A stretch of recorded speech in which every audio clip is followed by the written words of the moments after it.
حضرت عثمان رضی اللہ تعالیٰ عنہ کو حضور علیہ الصلاۃ والسلام نے پیشن گوئی کی تھی،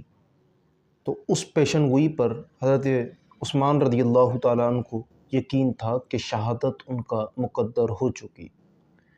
مگر ایک بار نہیں، حضور علیہ الصلاۃ والسلام نے متعدد بار حضرت عثمان رضی اللہ تعالیٰ عنہ کو پیشن گوئی کی تھی کہ عثمان تمہیں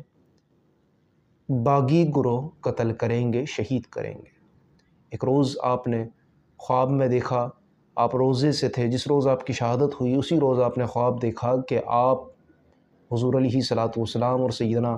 صدیق اکبر فاروق اعظم آپ سے یہ عرض کر رہے ہیں کہ عثمان جلدی کرو، ہم تمہارا انتظار کر رہے ہیں، تمہارے ساتھ افطار کریں گے۔ یہ خواب دیکھنے کے بعد آپ نے اپنی اہلیہ حضرت نائلہ سے کہا کہ میرا شہادت کا وقت قریب آ گیا۔ چنانچہ جب آپ نے یہ کہا تو حضرت نائلہ نے کہا کہ امیر المؤمنین آپ ایسا نہ کہیں۔ حضرت عثمان نے کہا کہ جو برحق ہے وہ تو ہونا ہے۔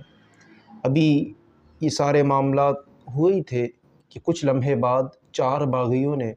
حضرت عثمان رضی اللہ تعالیٰ عنہ کے مکان پر حملہ کیا۔ مدافعت میں حضرت امام حسن جو دروازے پر متعین تھے وہ شدید زخمی ہوئے۔ 4 باغیوں نے آپ کے گھر پر حملہ کیا اور چھت سے آپ کے گھر کے اندر داخل ہوئے اور حضرت عثمان رضی اللہ تعالیٰ عنہ کو کے شہادت کے منصوبے سے آگے بڑھے۔ جب آگے بڑھے تو ان میں سے ایک آگے بڑھا اور اس نے لوہے کی راڈ سے حضرت عثمان رضی اللہ تعالیٰ عنہ کے چہرہ انور پر وار کیا تو آپ گر پڑے۔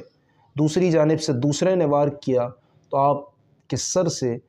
خون کا فوارہ نکلا اور آپ کے اوپر غشی آنے لگی، لیکن تیسرے بدبخت نے آپ کے سینے مبارک پر بیٹھا اور پے در پہ خنجر سے وار کرنے لگا۔ یہی کشمکش تھی کہ چوتھے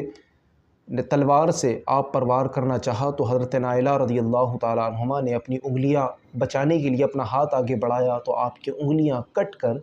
نیچے گر پڑیں، مگر اس نے حضرت عثمان رضی اللہ تعالیٰ عنہ کی شہادت ہوئی اور آپ رضی اللہ تعالیٰ عنہ شہید ہوئے۔ مگر اب شہادت کے بعد باغیوں کی حکومت تھی، چنانچہ چند روز تک حضرت عثمان رضی اللہ تعالیٰ عنہ کا جو جسم مبارک تھا وہ حرم مکہ میں موجود رہا، پڑا رہا، تو کسی کی ہمت نہ ہوئی کہ وہ حکومت کے خلاف بغاوت کرے۔ باغیوں کی حکومت تھی، چنانچہ چند لوگوں نے ہمت کر کے تجہیز و تکفین کا معاملات کیے اور حضرت سیدنا عثمان غنی رضی اللہ تعالیٰ عنہ کو اسی طریقے سے دفن کر دیا گیا۔ لیکن آپ کی شہادت کا جو ماتم تھا،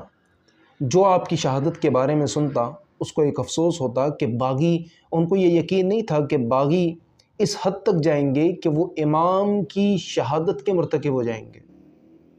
وہ حرم پاک کی توہین کریں گے، یہ تو یقین کسی کو نہیں تھا، لیکن باغیوں نے جرت کی۔ مگر اس معاملات کے بعد باغی بھی تھوڑے کشمکش میں تھے کہ ہم نے یہ کیا کر دیا، ہم سے یہ کیا عمل ہو گیا۔ چنانچہ ہر کسی نے، تمام صحابہ کو جب حضرت عثمان غنی رضی اللہ تعالیٰ عنہ کی شہادت کی خبر پہنچتی تو آپ افسردہ ہوتے،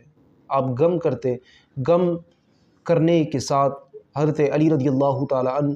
مسجد سے نکلے اور حضرت عثمان رضی اللہ تعالیٰ عنہ کے گھر کی طرف جا رہے، تو گھر کی طرف جاتے جاتے آپ کو یہ خبر ملی کہ حضرت عثمان رضی اللہ تعالیٰ عنہ کو شہید کر دیا گیا۔ چنانچہ آپ نے کہا کہ یا رب کریم، میں عثمان کے قتل سے بری ہوں۔ اس کے علاوہ جس طریقے سے حضرت عثمان کے قتل کی خبر جاتی تو کوئی کہتا کہ عثمان جو ہیں وہ مظلوم مارے گئے، تو ہر صحابی نے اپنا اپنا نظریہ، اپنے اپنے غم کا اظہار کیا۔ مگر